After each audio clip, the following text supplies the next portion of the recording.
Hello there, welcome back to Earth. Today, right now, we're looking at major hurricane still actually, Category 4 strength, winds of 130 miles per hour. Right now, we have Hurricane Ida. A couple flash flood warnings is out for this again. Torrential rainfall, several inches of rain still remains possible. Radar indicated rotation, not radar indicated rotation, radar indicates flash flooding. And as well, radar engage indicated. And we have this warning. This is a flash flood emergency.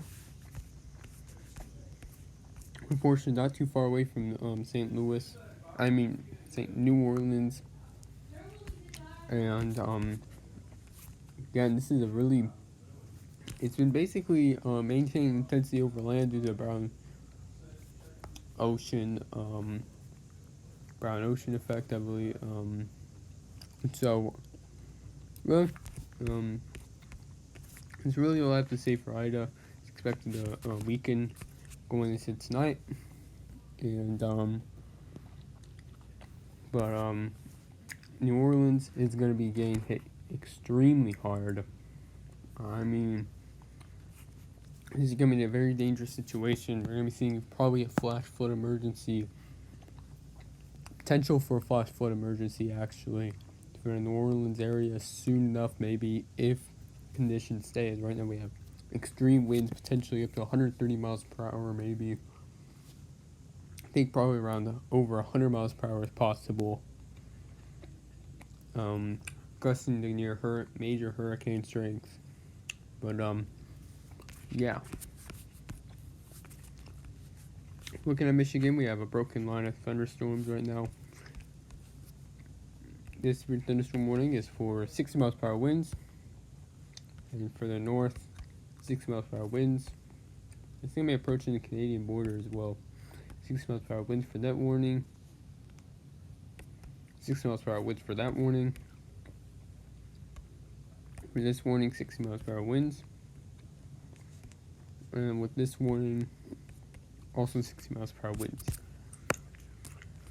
That's really all that has to be highlighted. We have a slight risk of severe weather across portions of the Gulf Coast and also Michigan. It's going to be mostly a tornado threat across portions of the Gulf Coast, but a wind threat for portions of Michigan. Looking at tomorrow, again, Gulf Coast, we have another slight risk and a marginal risk across portions of New England, and a slight risk across portions of Nebraska and South Dakota. Across portions of South Dakota and in Nebraska, we're going to be seeing some damaging winds, large hail, potentially up to 2 inches in diameter, and also maybe a tornado or two. And across the Gulf Coast, another tornado threat. On day 3, we've already covered that. Looking at tropics again, we have right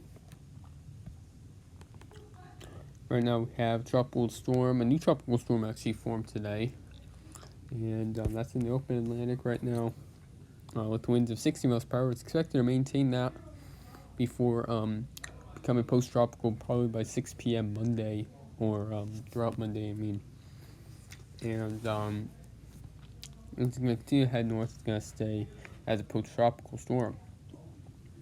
And further south, we have Tropical Depression 10. Has, right now, not very good conditions, though, for strengthening. However, though, strengthening is expected. And the Tuesday is going to gain tropical storm strength. We have 2 more areas of interest. One off the mid-Atlantic coast, 10% chance to open in the next 40 hours, 10% in the next 5 days. And another wave coming off the coast of Africa has a 30% chance to open in the next 40 hours, 80% in the next 5 days. Looking at the Eastern Pacific, we have Nora still active. It's been affecting portions of Mexico, bringing hazardous conditions. Hurricane and tropical storm conditions, really. And tropical storm conditions are still happening along the coast, as it's going to continue to ride up the coast.